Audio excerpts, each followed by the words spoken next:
Yeah, so a lot of it is going back to rotational cropping, and using, for instance, having say cows graze in one area that you then grow some natural rye or other grasses on in the next season, and then let that wilt down, and so you're not using, so you're not just continually using the same soil. Well, it's not really soil anymore. Most of it's dirt. But you're not just using the same paddock or the same portion of the paddock for the same thing over and over and over again, and destroying the actual microbes and everything that's in the soil. So if you go to a chemical-driven farm and pick up the soil, it's dirt. It falls through your fingers. There's nothing binding it together. It's like sand through an hourglass.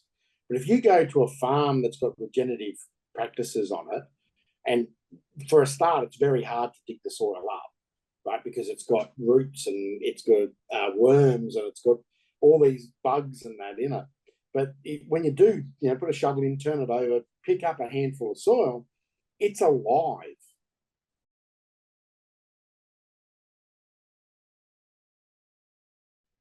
Welcome to Wellness Spring, where we delve into the minds of visionaries shaping the future. Get ready to be inspired. In this episode, we're joined by Stephen Petith, an entrepreneur extraordinaire and the mastermind behind Freedom Ventures, a game-changing initiative revolutionizing our food system. Tune in as Stephen shares his passion for clean, chemical-free produce and his vision for a healthier, more sustainable future. If you care about what you eat and the planet we call home, this episode is a must listen. Welcome, Stephen, to Wellness Spring. It's so lovely to have you on the show.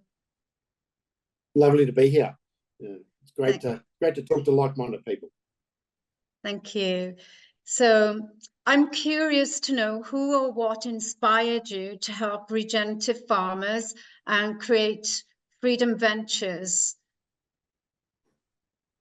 Yeah, look, it all stemmed. I've spent most of my life living in Asia and predominantly in Asia and the Middle East. I would say it's probably 70% Asia versus the Middle East. And up there, we always used to get all our food direct from the local markets and all that sort of stuff. When I say us, our housekeepers and that. I've been through some medical issues. I got bitten by a spider a few years ago, which nearly killed me. That was a big turning point in my thinking in my life. And it was like, you know what, I need to start giving back. I've got a whole heap of knowledge that I've collected over the years, and I wanted to give that back. So I run my offshore consulting business where I help people look at offshore structures, second citizenships, residency. And then I met a couple of like-minded people because I've always loved buying direct from farmers or seafood or wherever I can. And in Australia, up until a few years ago, it was really hard to do. There just wasn't the real. They had farmers markets, but they're hard to get to. And if you didn't get there at 6:30, most of the product was gone. So since COVID and being back in Australia since COVID, I've just started looking and finding online platforms and stuff like that where I can buy direct, and then it sort of snowballed. Then I met my partners, Adam and Brian. We had the same philosophy around that we need to get back to clean food. We need to support farmers. If we don't have farmers, we starve, and if we don't have small businesses, I'm a big believer in small businesses are what underpins an economy, right? 90% of actual economic throughput is done through small businesses. A lot of those are 1 and 2 man band, but you do get the guys in the middle, the 10 to 20 employee guys, and that's what drives an economy, but more importantly, it's what drives a local community. So I've had all these thoughts, and I've just put these together over the last, I would say, probably 5 to 6 years, and then now I'm just putting everything into practice. So.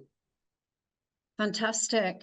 And you mentioned the word clean regarding food, clean food. So can you explain that a bit deeper? Yeah, so what I talk about is clean food is it's food that's not genetically modified. It's food that hasn't been excessively sprayed. Now, and I really mean by sprayed by petrochemicals. There is natural alternatives that you can spray food with, but if a farm is has the microbes in the soil and all that sort of stuff, and is using bees and putting citrus around and lavender and other bits and pieces, it will regulate its own bugs. So that's the type of stuff I'm looking for. I'm looking at farmers and farming techniques. And meanwhile, these are techniques that were original before the governments and before big industry started to get in the road and overtake our farming system. All food was clean, was natural.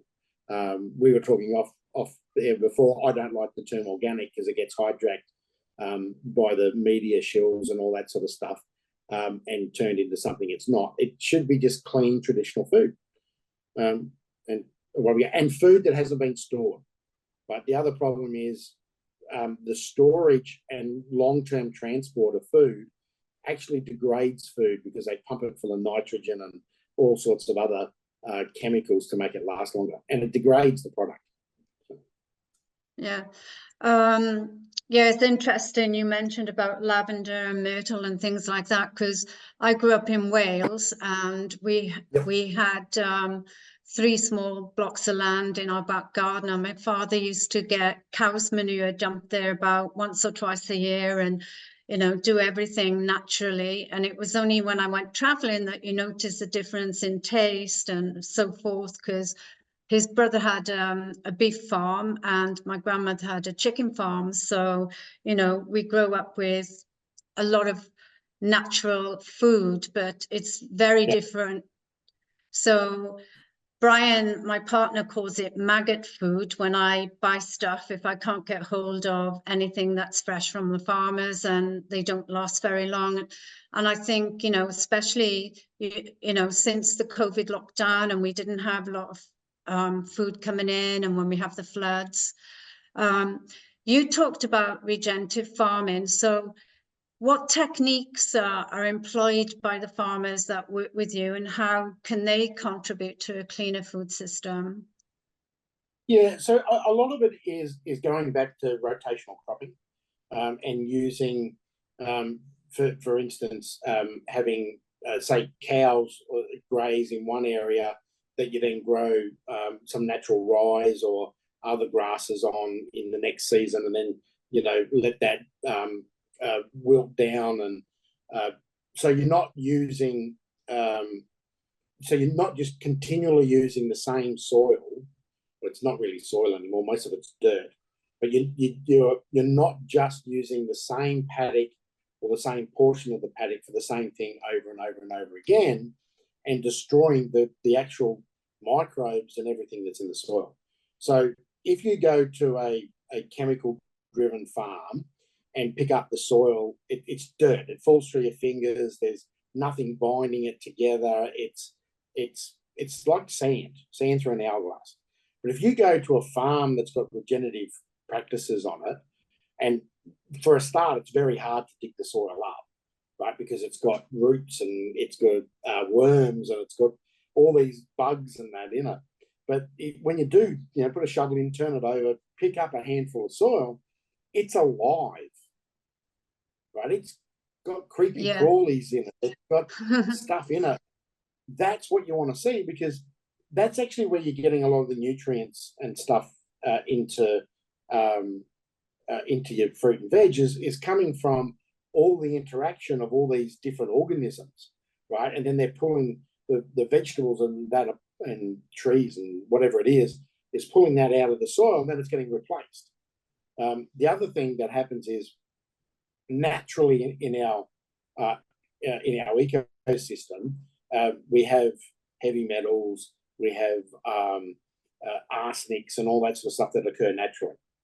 Now, if you don't have all these organisms and that working together, you're going to get a build-up and concentration of that in the soil or in the dirt. And so basically what you're doing is you're growing stuff in heavy metals, which is not good. And everything's, sucking up that heavy metal. You put water on it till it dissolves and away it goes. Where a clean farm, regenerative clean farm, won't have that problem because the whole system is working in harmony. And that's pretty much what it is. We tend to talk about, it's a hobby farm, right? You got chickens on a run over here, you got some pigs down there, you got some goats over there, you got some cows down the back. But a hobby farm is actually a traditional farm. Because if you have a look at what we did in traditional agriculture in agrarian societies, everything was grown within like a 20-minute area of where you lived. And you worked with the seasons. You didn't have this thing where you get avocados all year round. We're not supposed to have avocados all year round. We're not supposed to have root vegetables all year round, right? So there's different ways of doing it. One of the other techniques I like, and I think a lot of restaurants and that can start doing this themselves, is actually using some of the aquaponics and hydroponic systems that are out there to actually grow leafy greens and the herbs and stuff that they want, and even some melon viney type fruits and vegetables that can be grown in the back of the restaurant, or can be grown as along a wall. One of the trying to think where it is now. I think it's in Davao in the Philippines. We went into a restaurant, and down one side of the restaurant was this big hydroponic setup, and that all the fruit and veg pretty much that was in this restaurant was grown on site. But they had their tomatoes and cucumbers and all the other bits and pieces and all the herbs and all that was all grown there.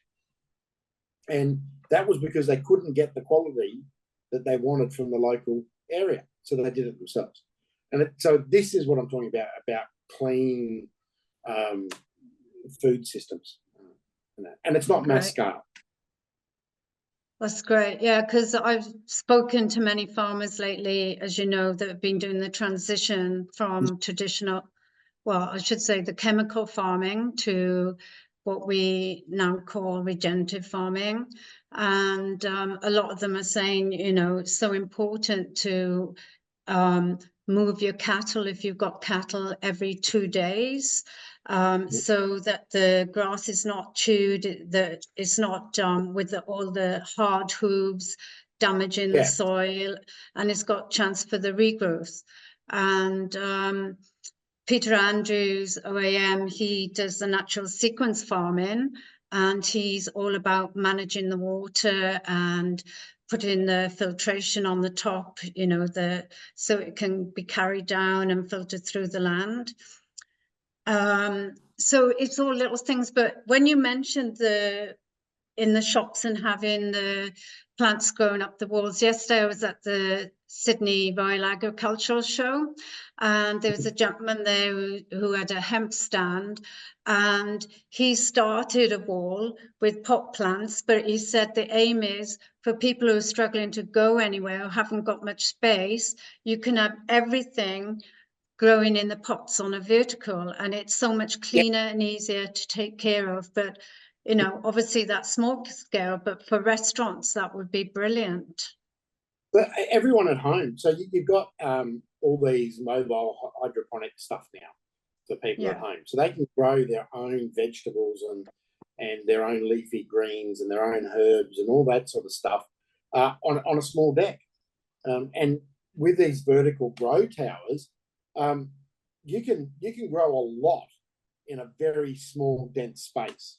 And because you're recycling a lot of the water and all that sort of stuff, some of the ones that I like have fish in the bottom. They use the I think it's got aquaponics, and they use that, and they've got the fish in that. So it's a whole regenerative system. So we can take that and then multiply it around.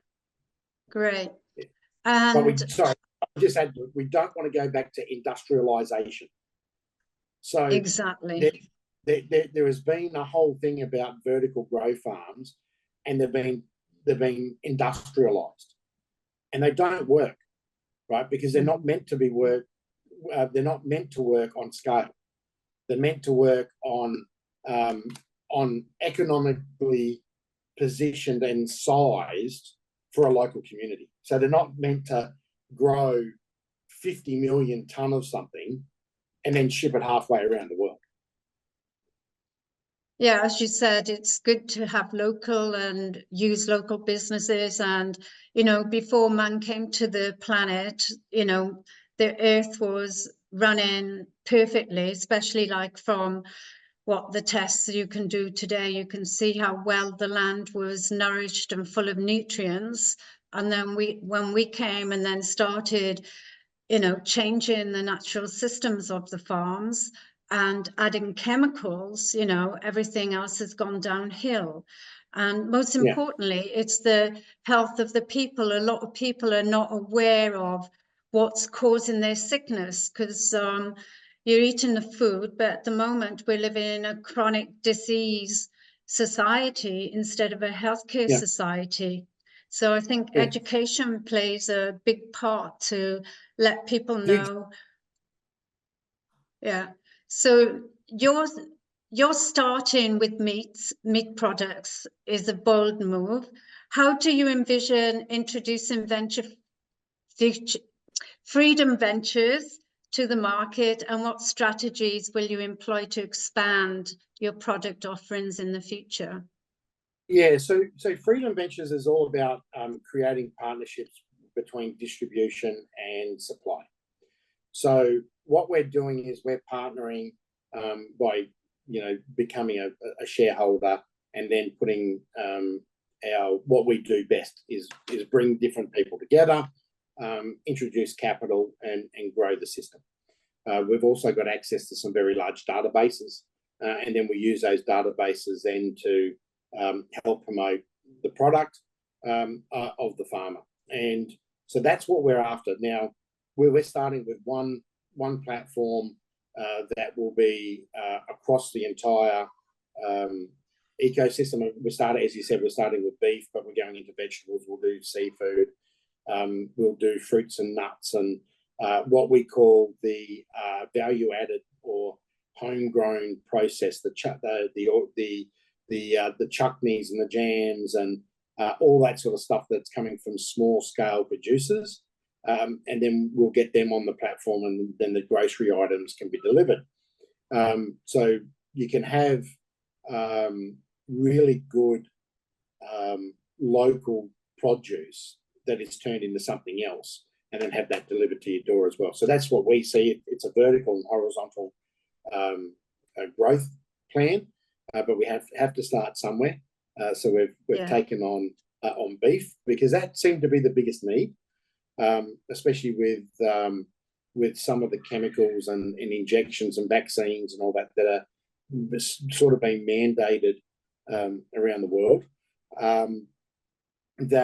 So we thought we'll start there. It's an easy way to fix. There is a demand, and from both, there's a demand from farmers because they're getting squeezed on their farm gate sales. And there's a demand from consumers. Consumers want a cheaper product. And funnily enough, everyone whinges and complains about the cost of organic and that. Well, yeah, organic is going to cost more because you're paying for the word, right? If you go direct, you'll save. And we've had testimonials from people that have said to us, if we bought this whole side of beef from a butcher, it would have cost us $800. But we're getting it from you at $600. If we bought it from Coles and Woolies, it would have cost us $1,200. And we're getting it from you at $600.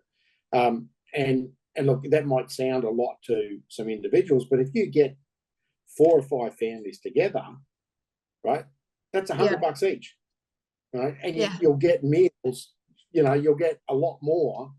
So your dollar goes further. So you can eat healthy, you can eat clean, you can support small, medium local businesses, and reduce all the harmful effects that our current food system has on all the participants in it. Yeah, well, as we were a large family, my mother used to buy a whole side of an animal or whatever and put it in the big chest freezer. We're talking to an 87-year-old friend today, and he said his family always did that because that was the easiest way of buying it. So maybe it's the old ways are the best ways. You also mentioned... Yeah, exactly. So you also mentioned to me that it's also going to be the concept of a member-owned business. So can you explain that? You said like the RACQ. Yeah. So what our envision is we'll roll all this together.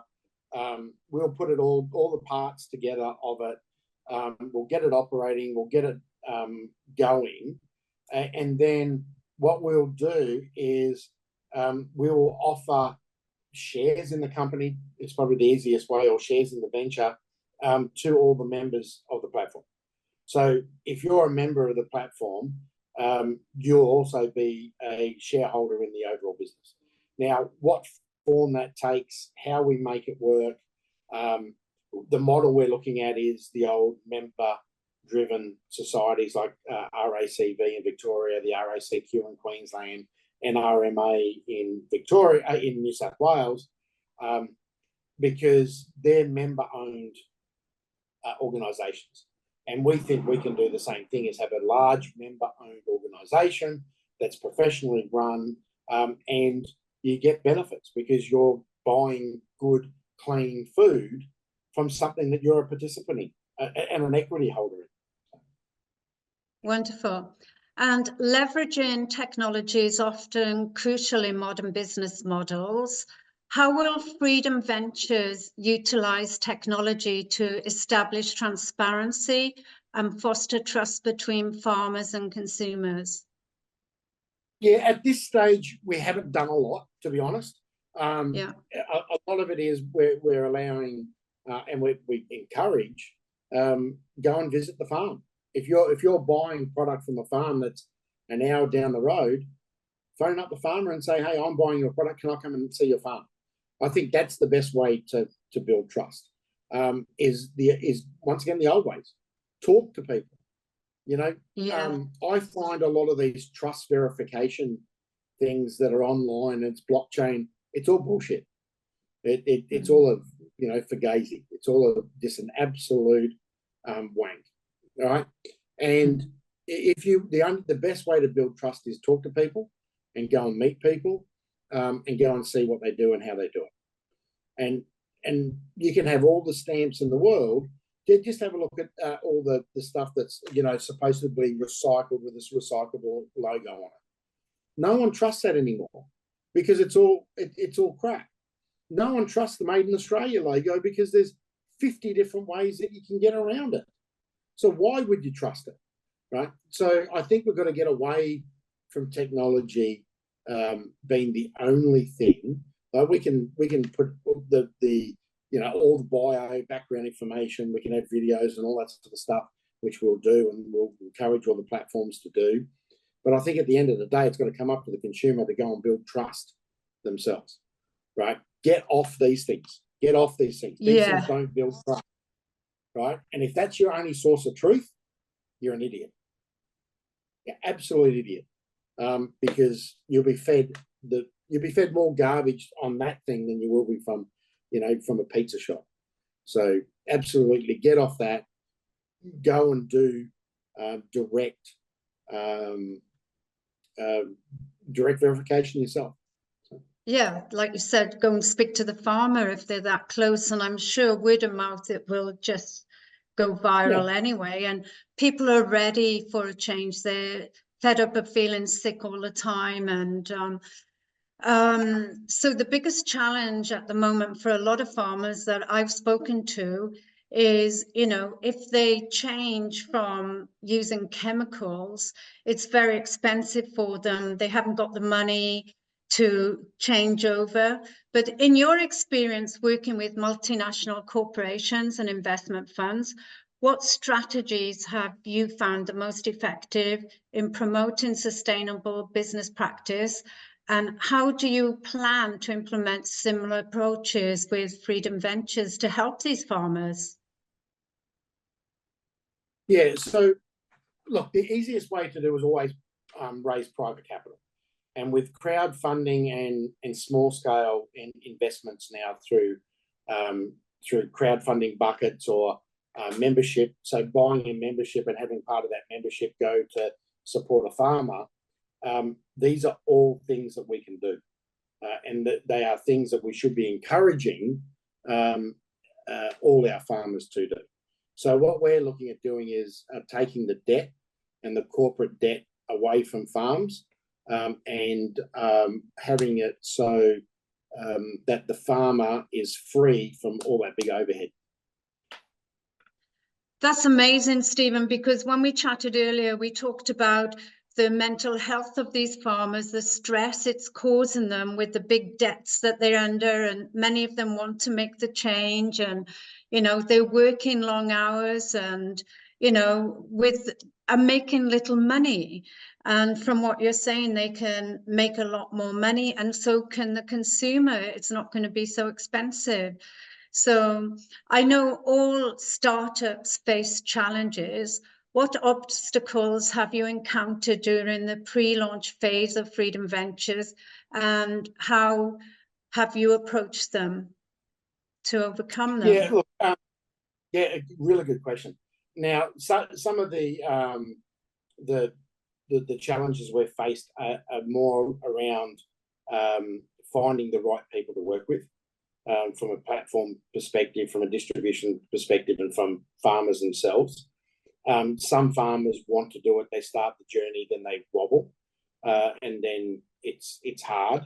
The pressures get put on them and so forth and so on. The farms that we've had the best work with are the farms that are debt-free and can make their own decisions without having any pressure put on them. So that's been a challenge, is finding the right farms to work with. But as we scale, we'll get around those challenges. And the other thing is been making sure that we can scale in a sustainable way. Like it's really hard to scale and keep scale happening. So that's always a challenge, and we're going to find and backfill it with the right people. So everything's a people problem. And there's always solutions. Always solutions, yeah. Yes.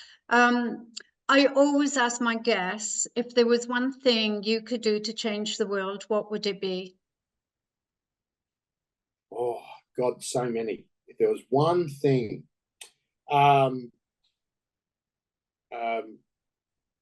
remove all large-scale industrialized corporatism out of society. Right. So one of the things that people don't realize is we don't live in a capitalist society, right? We live in a corporatized society where corporations are making decisions and influencing politicians to put laws on us for the benefit of a corporation. And that's the difference. That's what people really need to understand, is we live in a corporatist world. We don't live in a capitalist world. Capitalism died in the 80s. Because since the 80s, we've had the sharpest decline of small and medium businesses. Capitalism works when small and medium businesses are at the top and they're thriving and being listened to by government. Wow. Thank you. Well, thank you so much. And I want to wish you good luck with this new venture. Just before we leave, is there anything you'd like to share with the listeners? Or have we covered it all? The one thing I would say is, and it's the one thing I say to a lot of people, the harsh truth.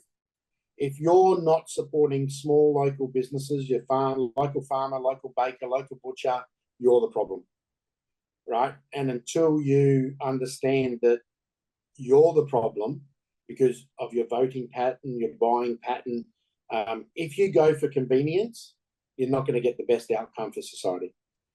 So I just want to leave that is people to really have a real hard look at themselves, because 9 times out of 10, you're going to be the problem. Wonderful words of advice. Thank you so much.